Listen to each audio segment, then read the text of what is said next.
Hey guys, I am Komal Agrawal and you are watching Vet Igniter. So we are going to start a topic, blood transfusion in animal. Transfusion is the process of transferring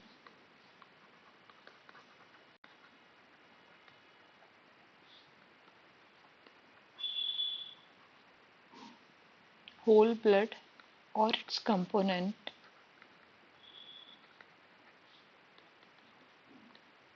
maybe plasma, RBC and anything from healthy donor animal to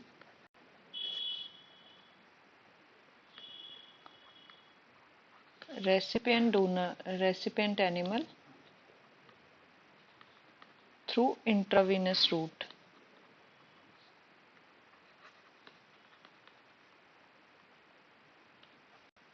Okay, so this is the definition of blood transfusion. Mainly आज हम पूरा topic करेंगे cover blood transfusion का। तो blood transfusion के बारे में अभी पढ़ते हैं। तो सबसे पहले जब ब्लड ट्रांसफ्यूज़न आया था, किसने किया था? तो first time blood transfusion in animal, हम ह्यूमंस की बात नहीं कर रहे हैं। तो एनिमल्स में जो किया था वो डॉग में हुआ था सबसे पहले 1665 में। और जो साइंटिस्ट थे, एक जनरल फिजिशियन थे वो, जो कि थे जिनका नाम था रिचार्ड लोअर।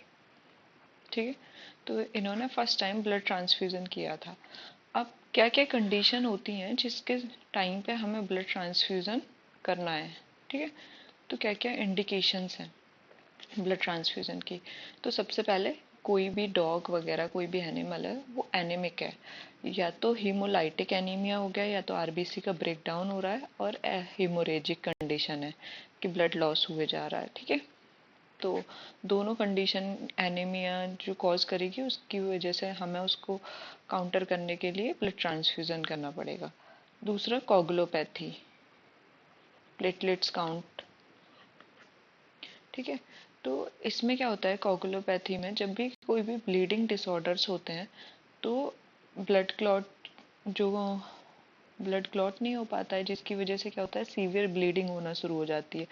और ब्लीडिंग को फिर काउंटर करने के लिए फिर हम ब्लड ट्रांसफ्यूज़न करते हैं। ठीक है, अब सेकेंड कंडीशन कोगुलोपैथी हो गया। थर्ड होता है थ्रोम्बोसाइटोपिनिया।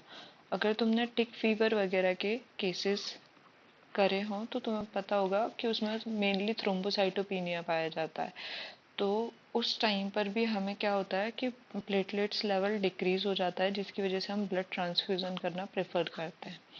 ठीक है, हाइपोप्रोटीनीमिया, ऐसा नहीं है सिर्फ टिक फीवर में ही थ्रोम्बोसाइटोपिनिया होता है, और भी बहुत सारे केस हैं। ठीक है, हाइपोप्रोटीनेमिया, जब ब्लड लॉस होता है तो एल्ब्यूमिन का भी लॉस हो जाता है, एल्ब्यूमिन प्रोटीन जो प्लाज्मा में है, जिसकी वजह से हाइपोप्रोटीनेमिया वाली कंडीशन आ जाती है, और जिस कंडीशन में हम ब्लड ट्रांसफ्यूज़न करना चाहेंगे। और एक होती है वारफेरिन पॉइजनिंग, सुपर वारफेरिन तुमने सुना होगा। वारफेरिन पॉइजनिंग में क्या होता है, वारफेरिन एक एंटी कोगुलेंट रोडेंटिसाइड है, कि वो एंटी कोगुलेंट रोडेंटिसाइड्स। तो हमें क्या करना पड़ेगा कि कुछ कोगुलेशन फैक्टर्स को ऐसे देना पड़ेगा बाहर से इंट्रोड्यूस करा के। वैसे तो इसका जो होता है एंटीडोट वो विटामिन के होता है, ठीक है, पर वो जो है वो लॉन्ग टाइम में काम करेगा, बट हमें इंस्टेंट या इमीडिएट इफेक्ट कराना है, तो हम फिर ब्लड ट्रांसफ्यूज़न करते हैं। ठीक है, अभी आ जाते हैं हम कि और क्या क्या इंडिकेशंस हो सकते हैं। देखो एनीमिया जो मैंने बताया था, एनीमिया में भी क्या कंडीशन होनी चाहिए कि एक ऐसी कंडीशन जिसमें पीसीवी जो काउंट है वो लेस देन 15% है। ठीक है, हेमाटोक्रिट और पीसीबी। और हीमोग्लोबिन जो है वो लेस देन 5 ग्राम पर डीएल से नीचे चला गया है, तो हम उसको बोलेंगे कि ऐसी एनेमिक कंडीशन में हमें ब्लड ट्रांसफ्यूज़न करना ही करना है। अब हम नेक्स्ट टॉपिक पे आ जाते हैं कि ब्लड ग्रुप, क्योंकि इंसानों के ब्लड ग्रुप्स तो सबको पता होते हैं, जिस पे मैंने एक वीडियो डाली भी है पहले। अभी हम ब्लड ग्रुप पढ़ रहे हैं एनिमल्स के बारे में। ठीक है, तो what is blood grouping? Blood grouping को ब्लड टाइपिंग भी बोलते हैं। ठीक है, ब्लड टाइपिंग, तो ये क्या है? एक इसकी डेफिनेशन अगर हम क्रिएट करें तो ये genetically controlled polymorphic antigenic component है ऑन आरबीसी। ठीक है, क्योंकि आरबीसी पे जो भी एंटीजेनिक कंपोनेंट पाया जाता है उसी को तो हम बोल देते हैं कि ये क्या है, यही ब्लड ग्रुप है हमारा। तो ऐसे ही एनिमल में भी होता है ब्लड ग्रुपिंग कि it is a genetically controlled polymorphic antigenic component of RBC membrane. ठीक है, तो और ये ब्लड टाइपिंग जो बोल रहे हैं कि it is a laboratory test to identify the blood group. ठीक है, तो ऑफ एन इंडिविजुअल, इसको बोलते हैं हम ब्लड टाइपिंग। अब डिफरेंट डिफरेंट एनिमल में डिफरेंट डिफरेंट ब्लड ग्रुप्स और ब्लड टाइप्स होते हैं। ये वाली जो टेबल है ये मैंने सांधू से उठाई है, फार्माकोलॉजी की बुक से, और बाकी मेडिसिन का ब्लड से है। ठीक है, तो अगर तुम्हें देखना हो तो तुम चेक कर लेना। ठीक है, तो हम यहाँ पे स्पीसीज दिखा रहे हैं, यहाँ पे number of recognise blood group system, और यहाँ पर हम ब्लड ग्रुप्स जो क्लिनिकल सिग्निफिकेंस के, अब होते तो बहुत सारे हैं बट क्लिनिकल सिग्निफिकेंस के कौन कौन से हैं तो हम उस पर बात करेंगे। तो सबसे पहले अगर हम डॉग्स की बात कर लें तो डॉग में 8 टाइप्स के ब्लड ग्रुप रिकॉग्नाइज हुए हैं, बट मेनली जो हम देखते हैं वो होता है DEA 1.1, DEA 1.2, ठीक है, एंड DEA 7। तो what is DEA? DEA is dog erythrocyte antigen. Dog के जो एरिथ्रोसाइट है उस पे जो एंटीजन पाया जा रहा है उसको ही तो बोलते थे ब्लड ग्रुपिंग, तो डॉग एरिथ्रोसाइट एंटीजन। ठीक है, अब आ जाते हैं हम फेलाइन स्पीसीज पे। तो जब भी हम फेलाइंस की बात करेंगे तो इसमें अगर हम देखेंगे तो ही दो नहीं तीन तीन रिकॉग्नाइज किए गए हैं। अब इसमें ए होता है, ए बी होता है, इंसानों जैसा ही होता है, ए बी सिस्टम भी होता है, और एक इसमें डिफरेंट फिनोमेना है कि इसमें एक मिक ब्लड ग्रुपिंग टाइप पाई जाती है, मिक। तो ज़्यादातर जो मोस्ट ऑफ द कैट्स होती हैं वो मिक पॉजिटिव होती हैं, most of the cats are मिक पॉजिटिव। ठीक है, अब जो कुछ कैट्स जो होती हैं वो मिक नेगेटिव होती हैं। जो मिक नेगेटिव कैट्स हैं उनके पास एक खासियत होती है कि वो डेवलप कर सकती हैं नेचुरली अकरिंग एंटी एंटी मिक एंटीबॉडीज। ठीक है, तो ये खुद से एंटी मिक एंटीबॉडीज बना सकती हैं। तो जो मिक नेगेटिव वाली जो कैट्स हैं उसके जब भी हम उनमें ब्लड ट्रांसफ्यूजन करना चाहते हैं तो उनके पास एंटीबॉडीज होती हैं, तो वहाँ पर क्या होता है कि रैपिड डिस्ट्रक्शन हो जाता है आरबीसीज का और पूरा क्लम्पिंग वगैरह हो जाएगा। तो इस वजह से हम मिक नेगेटिव और मिक पॉजिटिव टेस्ट करके ही चलते हैं। ठीक है, अब आ जाते हैं हम बाकी स्पीसीज पे, जैसे कि इक्वाइन। तो इक्वाइन में ब्लड ग्रुपिंग होती है ACQ। ठीक है, ACQ, और इसकी जो मतलब टोटल जो ब्लड, मैंने वो चेंज कर दिया है, सॉरी। ठीक है, तो 8 टाइप्स के ब्लड ग्रुप्स हो सकते हैं जो रिकॉग्नाइज हुए हैं इक्वाइन में। अब आ जाते हैं ओवाइन में। तो ओवाइन में BR 2 पाए गए हैं, और ओवाइन की अगर हम बात करें तो इसमें 7 टाइप्स के ब्लड ग्रुप्स पाए गए हैं, क्लिनिकल सिग्निफिकेंस के BR है। ठीक है, ऐसे ही अगर हम बोवाइन स्पीसीज की बात करें तो उसमें जो होता है वो होता है BJ। और यहाँ पर भी जब हम कैटल की बात करें तो 12 नंबर ऑफ ब्लड ग्रुप पता किए गए हैं। ठीक है, तो ये हमने पढ़ लिया है blood groups and its types. ठीक है, अभी हम आ जाते हैं नेक्स्ट टॉपिक पे हमारे। तो हमारा जो नेक्स्ट टॉपिक है वो है कि हम कैसे डिसाइड करेंगे कि ब्लड ग्रुपिंग, ब्लड मैच हो रहा है कि नहीं। तो वैसे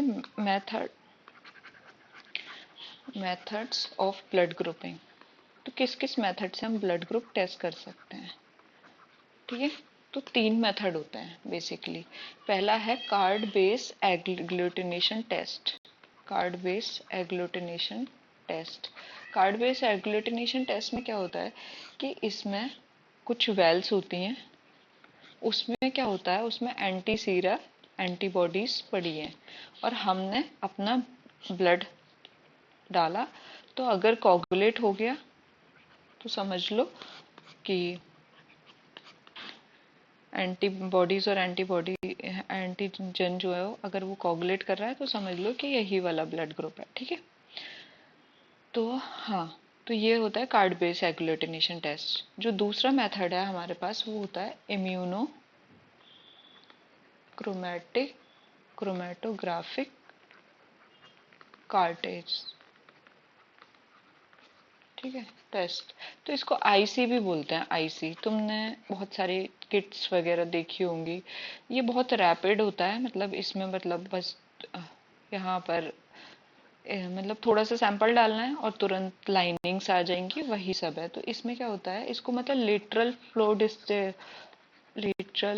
फ्लो डिपस्टिक टेक्निक है ये।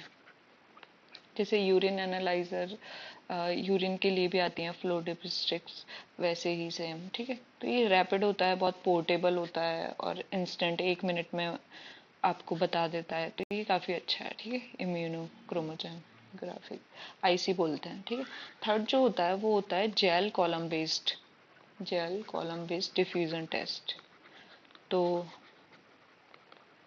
अगर हम इसकी बात करें तो ये हाईली सेंसिटिव होता है, हाईली सेंसिटिव, ठीक है, ये वाला जो होता है। अब हम बात करेंगे कि क्रॉस मैच। अब जब भी हम ब्लड ट्रांसफ्यूजन करते हैं तो ह्यूमंस में तो क्रॉस मैच करना मैंडेटरी होता है, बट अगर हम एनिमल की बात करें तो हमें क्रॉस मैच क्या करना है। तो पहले हम क्रॉस मैचिंग पढ़ लेते हैं कि कितने टाइप्स की होती है, क्या क्या होती है। तो दो टाइप्स की क्रॉस मैचिंग होती है, एक मेजर क्रॉस मैचिंग और एक होती है माइनर क्रॉस मैचिंग।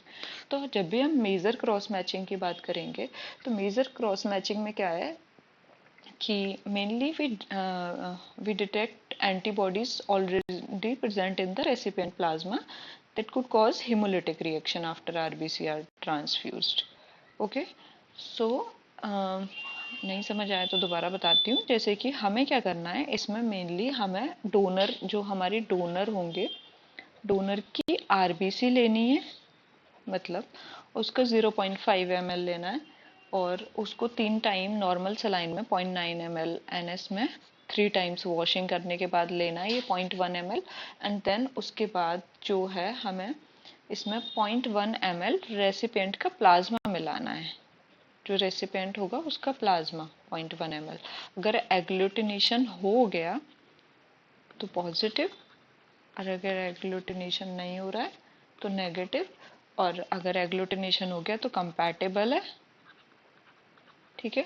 और नहीं हुआ है agglutination, mean oh sorry, agglutination हो गया है तो कैसे, मतलब तोड़ फाड़ कर देगा, आरबीसी डिस्ट्रक्ट कर देगा, सॉरी, नॉन कंपैटिबल, ठीक है। और ये जो है ये कंपैटिबल है अगर एग्लूटिनेशन नहीं हो रहा है तो, ठीक है। अगर हम माइनर करते हैं तो माइनर जो होता है वो मेजर क्रॉस मैचिंग का जस्ट रिवर्स होता है। कि कैसे रिवर्स है मैं अभी बता देती हूँ। इसमें क्या होता है, इसमें डोनर को प्लाज्मा देना पड़ेगा 0.1 ml, और इसमें जो रेसिपिएंट होगा, रेसिपिएंट जो है वो आरबीसी देता है, ठीक है, 0.1 ml। और फिर जाके फिर से क्रॉस मतलब एग्लूटिनेशन हो जाता है। अगर हो जाता है तो वही सेम, ठीक है। और नेगेटिव। अभी क्या है, ये वाला जो माइनर क्रॉस मैच है ये वाला मेनली हम कैट्स वगैरह में प्रेफर करते हैं। माइनर क्रॉस मैच कुछ ही स्पीसीज में इम्पोर्टेंट होता है, मेनली जैसे कैट, क्योंकि उसके अंदर आइसो एंटीबॉडीज पाई जाती हैं। क्या पाई जाती हैं, आइसो एंटीबॉडीज। और जो मैं तुम्हें बता रही थी एलो एंटीबॉडीज, ठीक है। तो अभी जैसे कि मैं तुम्हें क्रॉस मैचिंग बता रही थी कि अगर ह्यूमंस का केस होता है तो हमें मैंडेटरी होता है करना, बट हम अगर डॉग्स की बात करें, डॉग्स की, तो जो फर्स्ट ब्लड ट्रांसफ्यूज़न होता है, first blood transfusion without cross matching हम कर सकते हैं, ठीक है। कोई हमें क्रॉस मैच करने का ज़रूरत नहीं है बिल्कुल भी।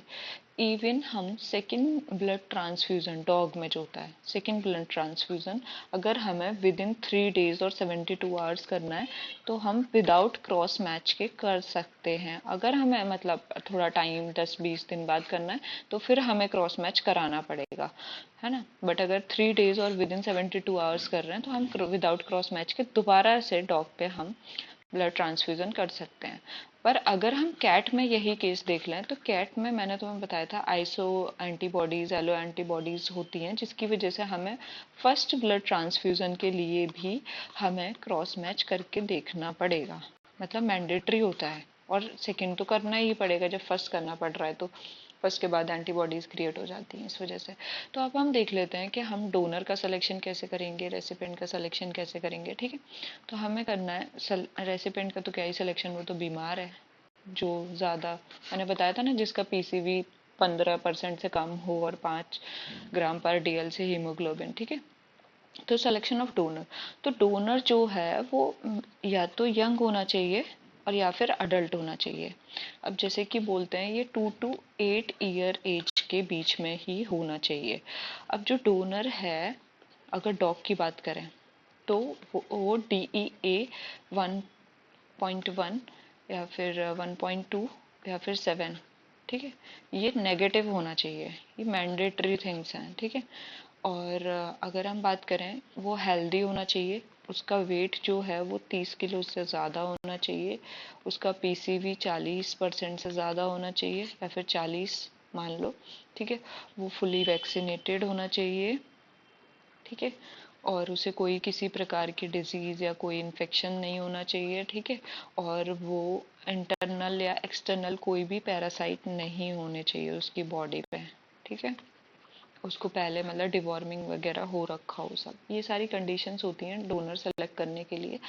अब हम देख लेते हैं कि ब्लड कलेक्शन करते कहाँ से हैं। ठीक है, ब्लड कलेक्शन करते कहाँ से, तो ज़्यादातर मोस्ट ऑफ द एनिमल्स में जुगुलर वेन से हम जो है ब्लड कलेक्ट कर लेते हैं। ठीक है, कोई भी हो जुगुलर वेन से। ठीक है, अब बट अगर हम डॉग्स के केस में बात करें तो जुगुलर वेन के अलावा फिमोरल आर्टरी से भी ब्लड कलेक्ट हो सकता है। ठीक है, अब आ जाते हैं हम मतलब क्या क्या कंडीशंस होती हैं। तो ठीक है, अब हम जब भी ब्लड कलेक्ट करते हैं तो 10 गॉज की निडल होती है अगर लार्जर स्पीसीज है कोई। ठीक है, लार्जर स्पीसीज में, और अगर डॉग की बात करें तो 20 गॉज की निडल होती है, और कैट की बात करें तो हम 22 गॉज से ब्लड कलेक्शन करते हैं। ठीक है, अब कितना कितना ब्लड कलेक्ट कर लेते हैं ये भी तो डिपेंड करेगा। तो मैं राइटिंग नहीं समझ आ रही है प्लस, पर आवाज़ तो समझ आ रही होगी, उससे काम चला लेना। ठीक है, तो कितना ब्लड कलेक्शन करना है हमें। ठीक है, तो हम 10 to 20 ml ऑफ ब्लड पर केजी फ्रॉम डॉग। ठीक है, मेनली मतलब 15 लेके चलते हैं एवरेज, कि 15 ml पर केजी ऑफ डॉग ले लेते हैं। ठीक है, तो और अगर हम कैट की बात करें तो 6 to 10 ml पर केजी ऑफ ब्लड पर केजी ऑफ कैट। ठीक है, तो ये हमारे याद रखना, ये वाला डेटा एमसीक्यूज जेआरएफ वगैरह में पूछा जाता है।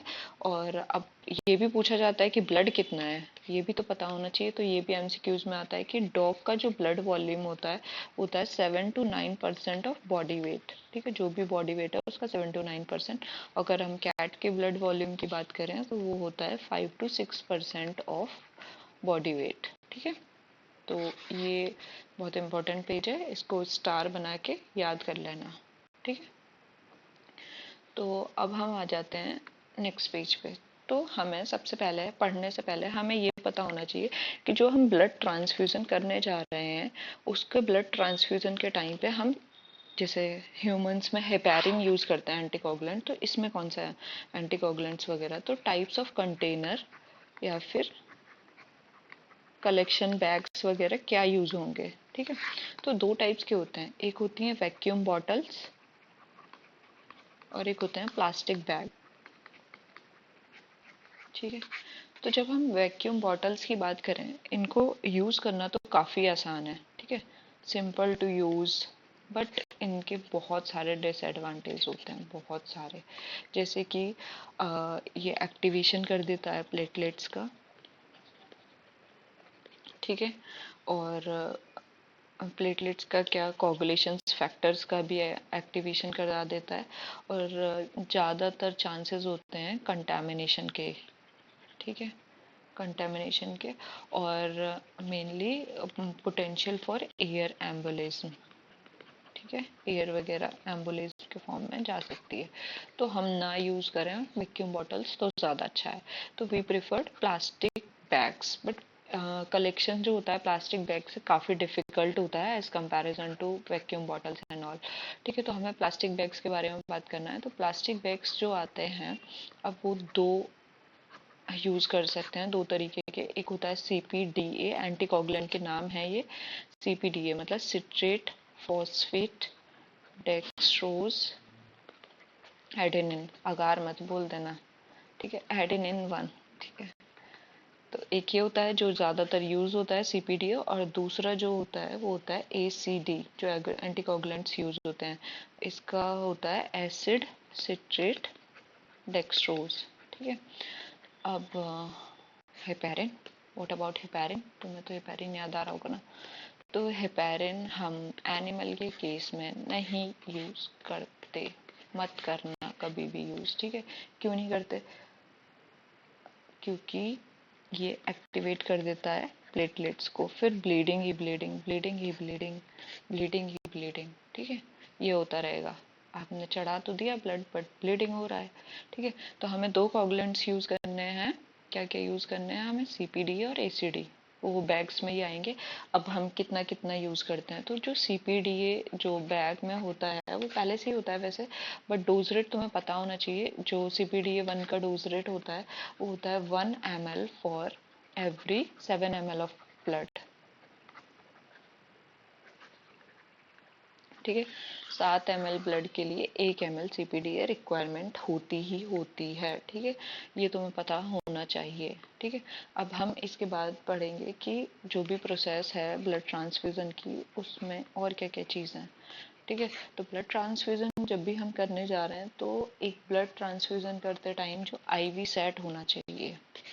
ठीक है, जिससे हम IV ब्लड एडमिनिस्टर करने वाले हैं। ठीक है, उसका फिल्टर जो है वो 150 से 170 माइक्रोन का होना चाहिए, जिससे इफेक्टिवली ब्लड जो है वो आह, क्या फिल्टर हो सके और क्या। ठीक है, ट्रांसफ्यूज़न के टाइम पे देखो, या तो होल ब्लड को तुम डायरेक्ट मतलब एडमिनिस्टर कर सकते हो, या फिर उसको हम NS के साथ डाइल्यूट करके भी मतलब एडमिनिस्टर कर सकते हैं। ठीक है, क्योंकि विस्कोसिटी ज़्यादा होती है तो कभी कभी NS के साथ डाइल्यूट भी कर लेते हैं।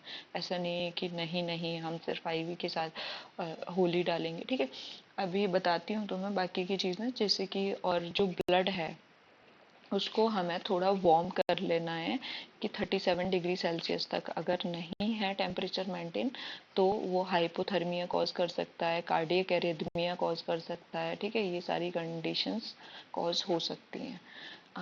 ये सारी चीज़ें हो गई। अब हम आ जाते हैं रेट ऑफ ब्लड ट्रांसफ्यूज़न। ठीक है, ब्लड ट्रांसफ्यूज़न का रेट क्या होना चाहिए?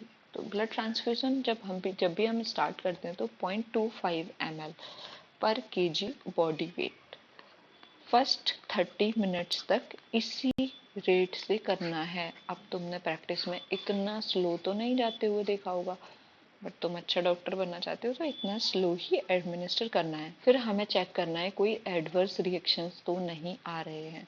अगर कोई एडवर्स रिएक्शन नहीं आ रहे हैं, अगर सेफ दिख रहा है तुम्हें, तो फिर तुम 10 ml पर केजी, मतलब 40 टाइम्स रेट बढ़ा दिया अभी तुमने, 10 ml पर केजी पर आवर्स तक दे सकते हो, और तुम अप टू 20 ml पर केजी पर आवर्स तक जा सकते हो। ठीक है, इस वाले रेट से एडमिनिस्टर करोगे। अगर एक और ट्विस्ट, ठीक है, हाइपोवॉल्यूमिक पेशेंट्स है, अब मतलब ब्लड इतना कम ब्लड, ठीक है, वॉल्यूम में हाइपोवॉल्यूमिया है, मतलब वॉल्यूम कम है, तो उसमें जो इन्फ्यूज़न रेट रखते हैं वो हम 20 ml पर केजी पर आवर ही रखते हैं। ठीक है, ये जो रखते हैं। अगर रीनल या हेपेटिक पेशेंट है, ठीक है, तो हम उसका ब्लड ट्रांसफ्यूज़न 1 ml पर केजी पर आवर रखते हैं। ये याद रखना। ठीक है, इतना समझ आ गया? अभी हम चलते हैं आगे। अभी तो ब्लड ट्रांसफ्यूज़न तो होने वाला है, बस अब मैं तुम्हें सिखा देती हूँ डोज। डोज कैसे कैलकुलेट करना है, कितना चढ़ाना है, कितना। ठीक है, तो एक फॉर्मूला होता है। तो फॉर्मूला क्या होता है? Amount of donor blood, amount of donor blood. ठीक है, कितना चढ़ाना है, तो इसका होता है रेसिपिएंट वेट। रेसिपिएंट का वेट कितना है इनटू यहाँ पे 80 से 90 ml पर केजी। देखो सांदू में 80 लिखा हुआ है, ब्लड में 90 लिखा हुआ है, जो भी तुम्हारा मन हो वो तुम यूज करना, ठीक है। तो 80 अच्छे से ही लिख देती हूँ, 90 मान लेते हैं, चलो ठीक है, ब्लड को मान लेते हैं 90 ml पर केजी, ठीक है, इनटू डिजायर्ड पीसीवी। हमारी पीसीवी रिक्वायरमेंट कितनी है कि हमें कितना मेंटेन करना है, माइनस रेसिपिएंट पीसीवी, वो कितनी है, 15 से कम कितनी है, जो भी मतलब दे रखी हो अब आए, और डोनर पीसीवी, जो हमारा डोनर था उसकी पीसीवी कितनी है, ठीक है। तो ये सारी चीज़ें हमें मेंटेन करनी होती है। अच्छा, यहाँ पे जो 90 है, ये जो है अगर हम यही चेक करें हम कैट के लिए, तो ये बदल जाता है, 60 to 70 हो जाता है, शायद 60 हो जाता है, ठीक है, ध्यान रखना ये भी चीज़ है। ये 60 हो जाता है कैट के लिए, और ये जो है वो डॉग के लिए। अगर हमारे पास एक कंडीशन है, सपोज, ठीक है, एक क्वेश्चन कर लेते हैं इसी के बहाने, चलो ठीक है। तो हमारा जो डॉग है उसका बॉडी वेट है 10 kg, ठीक है, और जो हमें रिक्वायर्ड पीसीवी है वो है 30%, ठीक है, और रेसिपिएंट की जो पीसीवी है वो रह गई है 10, और जो डोनर की पीसीवी है वो है 40, ठीक है। तो अब हमें निकालना है, तो बस सिंपल फॉर्मूले में लगा दो, 10 किलो का एनिमल, 10 किलो का animal into 90 into 30 minus 10 divided by 40, ठीक है। तो ये 900 इंटू 20/40 कट कर दो, तो 900 डिवाइडेड बाय 2, तो ये आ गया 450 ml। तो हमें 450 ml ब्लड ट्रांसफ्यूज़न करना है, ठीक है।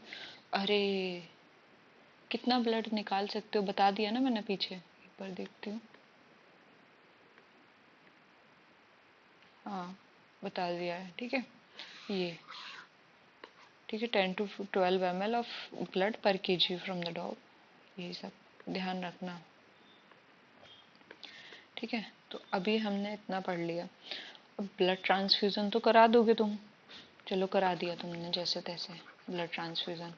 अब ट्रांसफ्यूज़न होने के बाद जो रिएक्शंस आएंगी उसमें क्या क्या होता है, तुम्हें सिम्टम्स कुछ पता है?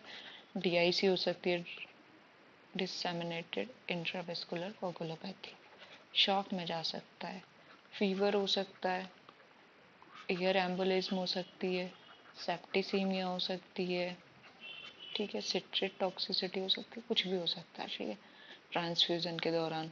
सिट्रेट मतलब जो सीपीडी यदि आया उसमें सिट्रेट जो है, सोच रहे होंगे ये टॉक्सिसिटी कहाँ से आ गई, ठीक है। और एक्यूट इंट्रावेस्कुलर हीमोलिसिस भी हो सकता है, तभी तो ब्लीडिंग होगी, ठीक है। अब देखो, ब्लड ट्रांसफ्यूज़न के लिए ब्लड ही नहीं चाहिए, मतलब ऐसा मैं नहीं कहना चाहती हूँ, मैं कहना चाहती हूँ कि ब्लड ना हो तो और भी तरीके हैं जानवर को बचाने के, तो हम blood and plasma substitute use करते हैं। ये आया एक नया ट्विस्ट, ठीक है। तो हम क्या यूज़ करते हैं? Blood and plasma substitute. So what are blood and plasma substitute? So these are basically the agent which have characteristics similar to those of blood, ठीक है। अब हम पहले बात कर लेते हैं ब्लड सब्स्टिट्यूट की, कि ब्लड सब्स्टिट्यूट होते क्या हैं, ये क्या नया वर्ड ले आए, ठीक है। तो इनको हम आर्टिफिशियल ब्लड भी बोलते हैं, ये मार्केट में अवेलेबल है, ऐसे मतलब रिएक्ट मत करना ज़्यादा, और इनको ब्लड सैरोगेट भी बोलते हैं, ठीक है, ब्लड सैरोगेट। तो इसमें कोई ब्लड कंपोनेंट होता है क्या? नहीं, कोई ब्लड कंपोनेंट नहीं होता है इसमें, नो ब्लड कंपोनेंट, ठीक है, कोई ब्लड कंपोनेंट नहीं है, बट इसके पास एक एबिलिटी है जिससे कि ये CO2 को रिमूव कर सकता है और O2 को ट्रांसफ़र कर सकता है टिश्यू तक, ठीक है। तो ये इसके कैरेक्टरिस्टिक फीचर हैं ब्लड सब्स्टिट्यूट्स के। अब एक आइडियल ब्लड सब्स्टिट्यूट बनने के लिए क्या क्या प्रॉपर्टी होनी चाहिए, ये भी तो पता होना चाहिए। तो आइडियल ब्लड सब्स्टिट्यूट होने के लिए वो पहले नॉन टॉक्सिक होना चाहिए, नॉन इम्यूनोजेनिक होना चाहिए, है ना, पता चला ब्लड में जाके दिक्कत कर रहा है, ठीक है। कोई भी पैथोजन से फ्री होना चाहिए, फ्री फ्रॉम पैथोजन, कैपेबल होना चाहिए कि वो O2 और CO2 को ट्रांसपोर्ट कर पाए, उसकी लॉन्ग शेल्फ लाइफ होनी चाहिए, और वो एक रीजनेबल प्राइस पे अवेलेबल हो जाए। ठीक है, ऐसा नहीं अब बहुत महंगा है तो ब्लड से महंगा है तो ब्लड ही ना चढ़वा ले कोई। ठीक है, तो ब्लड सब्स्टिट्यूट के कुछ कुछ खासियत होनी चाहिए। तो अब कुछ आते हैं मार्केट में ऑक्सीजन कैरी ब्लड सब्स्टिट्यूट। ठीक है, ऑक्सीजन कैरिंग ब्लड सब्स्टिट्यूट की बात करें हम तो उसमें उनको बोलते हैं ऑक्सीजन थेरेपेटिक्स। ऑक्सीजन थेरेपेटिक्स बस थोड़ी देर में खत्म होने वाला है, 5 मिनट और इंतजार कर लो। ठीक है, ऑक्सीजन थेरेपेटिक्स तो ये कॉमर्शियली अवेलेबल होते हैं in the form of haemoglobin based और परफ्लोराइन बेस्ड। अब आ जाते हैं हम, एक एग्जांपल है इसका, जैसे ऑक्सीग्लोबिन। ये वेटनरी में बहुत यूज़ हो रहा है, मतलब बहुत ही यूज़ हो रहा है ऑक्सीग्लोबिन। तुम मार्केट में देखना जाके, मार्केट में क्या बायोप्योर कंपनी का आता है ऑक्सी हीमोग्लोबिन वेटनरी यूज़ के लिए, मतलब वर्थ इट चीज़ें हैं। ठीक है, तो ये क्या है, मतलब मेनली हमें अगर डॉग्स में एनीमिया ट्रीट करना होता है तो हम यही ऑक्सीग्लोबिन भी यूज़ कर लेते हैं।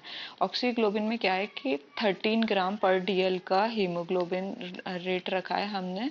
पीएच जो है इसका 7.8 मेंटेन है, और ऑस्मोलैरिटी जो हुआ है वो 300 ऑस्मोलैरिटी पर केजी।